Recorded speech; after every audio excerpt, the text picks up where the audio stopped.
you trying to get instructions out onto the pitch. Who's taking control in that situation? I don't think we had a specific trigger to change the dynamic. I think we kept working hard because we were, I think, dominant with and without the ball, and mistakes can happen. It's possible. It doesn't mean that you have to give up and just keep going. And in football, we know that if we score once, the dynamic can change, and it was the case after the penalty. And again, great character in the team, and that's one thing that this team has demonstrated this season is character. Yeah, absolutely. Character, confidence, teamwork, the ability to connect with the stadium, the fans, and we know that just a decision making on the pitch can shift the momentum, and they feel the crowd, they feel the energy, and I think the opponent as well. So because we experienced this situation before, I think now we can manage it properly. We've asked you a couple of times in the last couple of weeks about AFCON and the players going. It seems now that you will have all the players available for the derby, which is a piece of good news. Yeah, it's a good news for the team, for this fixture, especially. And now we have a strong group, touch wood, because we don't have any injuries, and the players who hadn't played much before will have opportunities to play, and I think they can contribute as well, because I think the group is powerful with different options. So we'll see. You talk about character and you talk about the crowd. All these are going to be important at Anfield tomorrow night. It's an emotional place, I think, at the best of times, and the noise. Incredible stadium in which to play football, and you must be really looking forward to it. Yeah, we worked hard to have the privilege to play this kind of game. I think it's a great honor to be in that position, especially through a positive dynamic. So challenging situation, tough game, but I think we want to live this kind of experiences. Is it the sort of experience, it's one of those, that old cliche, you play the game and not the occasion, because I think every game at Liverpool is an occasion just because of the nature of Anfield.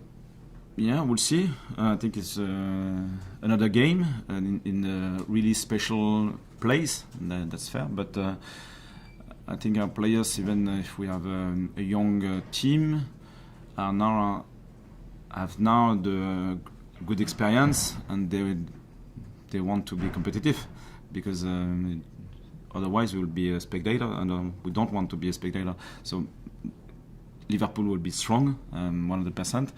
The place is impressive, but at the same time we want to be competitive, so we'll see.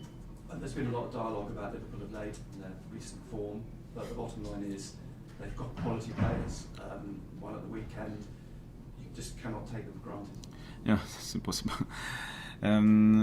Every team, I think, can struggle at times, because this league is tough. They play the Champions League as well, so they have so many games. So sometimes just a question of confidence, question of different events, and you can struggle for a short period. They were strong against West Ham, and they were dominant, as expected. And I think we'll have to show the best version of Sunderland to be competitive. Régis, do you think the squad is big enough to deal with AFCON? Obviously, Newcastle game looks like you'll be okay, but beyond that, you say the injury situation is okay at the moment. If you were to pick up a few injuries, is there any concerns over the squad there? We'll see. I trust the quality of this group. So we started with probably 12, 13, 14 main players as a starter. But the others behind the scenes are working hard, and they showed good qualities before. So the dynamic is really positive. It's still better with a great level of confidence to be part of this squad, and I think they can show that they can contribute even for a short period. So I'm not too concerned. Is that a nice thing for you, for the manager, to be able to give these players an opportunity, players who, listening to you, it sounds like they've worked so hard behind the scenes? Yeah, absolutely. And it's the difficult part of their life. You are working hard, you have a good level, but the competition is so high that you have to wait. And when the opportunities come, you have to be ready as well. So they know the rules, and sometimes they can get frustrated, which is normal. But at the same time, they know the level, they know the rules, and I think they will be ready. You have already tasted a lot of big moments this season. You know, Arsenal coming to Sunderland away, Chelsea away, Manchester United, but to face last year's champions Liverpool and then Manchester City in the space of a few days away from home, it must just be an incredible challenge. How do you feel about it personally? Yeah, it's probably one of the strongest week of my life from a football perspective, and at the same time the most exciting probably, because we've got a strong squad, good dynamic. The players are so well connected that we can say that we want to be competitive. After that, we know that those squads are really strong, so they can change the dynamic just with 1, 2 or 3 players, but we'll give our best. And Alexander Isak scored obviously the Premier League record transfer, £125 million in the summer. It was first Premier League goal there at the weekend for Liverpool at West Ham. Obviously bad timing for you guys, but how do you plan to try and deal with a player like that, and then hot on the heels of that, Erling Haaland? And they have probably 3, 4, 5, 6 dangerous players on the pitch. I might say 11.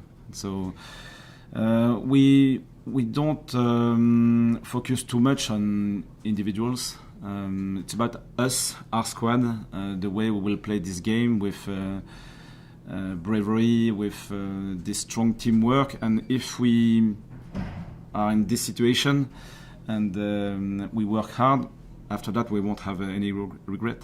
So we'll see. Régis, I'll get the big question out of the way first. Was Saturday up there with the worst weather you've experienced as a football manager on the touchline? Last season we had 1 or 2 like that, I think. Yeah. Living awful all the way through. Anyway, look, it was a great result. Unbeaten at home still. 22 points at this stage of the season as well. Can you just give us an insight into what the mood is like coming in to work? I use that word very, very loosely, but coming into work here at the football club for you, for the coaching staff, for the players at the moment? Yeah, it's positive. Results are always connected with, the mood is always connected with the results. Even if we built those 22 points, players want to win. And after Fulham, I think we were a bit disappointed, a bit angry, a bit upset, because we had the feeling that we were not at our best. Fulham played a good game, but it wasn't the best version of Sunderland. So I think we reacted well, especially after these 2 goals, and showed a good quality. So now it's a question of consistency. It's always the same. So you can enjoy 24 hours and then go again, because the next challenge will be tough. So the mood is really positive, but at the same time we know that if we don't give the best version of ourselves, we'll get punished. It's the best promoted side since Wigan Athletic 20 years ago now for Sunderland, or at least the start of the season. How much pride, even though you do take it game by game, how much pride do the players rightfully take in that start? Not too much, to be fair, because I think we have still in our mind the main target of the season. So we don't know the scenario before. We can be really strong at the minute, but maybe in 3, 4, 5 weeks it will be totally different. We already have this 22 points, so still in the pocket. After that, we don't know the dynamic. So stay consistent, work hard, be ready for anything. Just one on Brian Brobby. Obviously, he's having such a huge impact off the bench at the moment in terms of his goal against Arsenal, then again the winner at the weekend. How close do you think he is to starting, given how well Wilson is playing for you from a starting position? How close do you think Brian is? Yeah, I think he's now at a really good level. He needed time to connect with the squad, probably a different culture as well from a football perspective, and it's absolutely obvious on the pitch during those games and during the week as well that he's improving a lot physically, his ability to repeat sprints at high level, high intensity, and to stay composed with the ball. So it's a great news for us, because if we can have two strikers at that level, Eli is not far as well. It's a good sign for the club, and we definitely need depth in our squad, because otherwise you can't be competitive. Just finally, I know we can go through the Liverpool squad and name all their fantastic players, and they're the reigning league champions, etc. But how confident should Sunderland be going to Anfield? Because you've said it already, Sunderland don't fear anyone in the Premier League. Yes, we'll see, because I think we can't focus too much on the opponent. So they are strong, really strong. It's a top Champions League team, and Manchester City 3 days after will be exactly the same. So if you focus too much on the opponent, you will be scared. It's really, so don't do that. Just let's focus on our strength and try to improve through those different experiences the way we are playing. And I think we made some mistakes. Try to improve. We made. We had good spells as well. So if you can keep pushing on these aspects, and after that we'll see, because the game is still unpredictable. Hi Régis. Liverpool made a lot of changes in the summer, a lot of big signings, and it hasn't really clicked, hasn't really worked. Sunderland made a lot of signings in the summer, and it's worked seamlessly. So what is it that you've done so well that hasn't worked elsewhere? I don't know for them, and I'm not sure for us. So because it's complex, we had some pillars about the personalities. It's clear about the journey. Is your journey connected with the journey of the club? I think it's really important. And physicality, different profiles according to the position. And we were really well aligned in the club. So I don't know for Liverpool, because it's not possible for me to speak about that. But for us, we had these 3 or 4 key pillars, and it worked well. Yeah. And I think I'm right in saying that you're going to stay in the northwest between these games, Liverpool and Yeah, Manchester absolutely. City. What does that do for you? What will you do in that time, and how does that help you being over there? We'll travel less, and we'll have the opportunity to recover, because it will be a key point between these 2 games. So, and it's a good opportunity as well to be together, to have different chats and so on. So I think it will be interesting.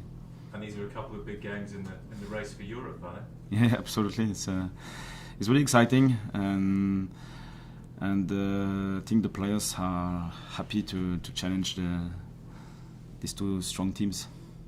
Thank you. Touched on the idea of the confidence the team's shown. It's been sort of recent history that a lot of promoted teams are frightened of games like this. How have you and your squad managed so far not to be frightened of games like this?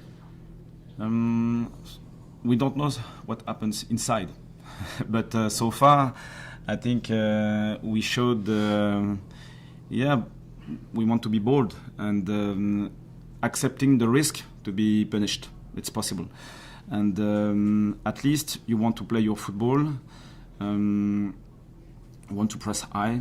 If it's not possible, we'll use a deep block, mid-deep block, really consistent.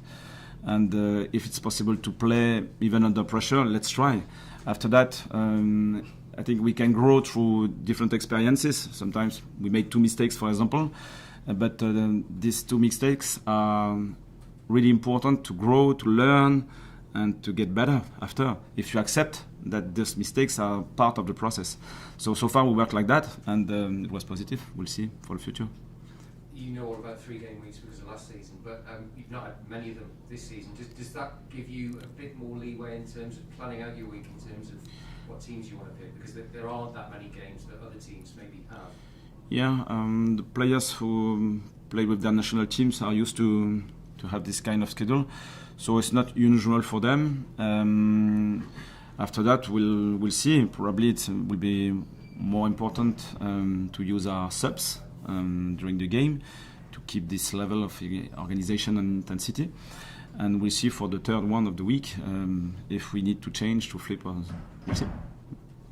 Régis, you're over halfway to 40 points, which you stressed all the way through as being your first target for this season. Did you expect to be at this total at this stage at the start of December?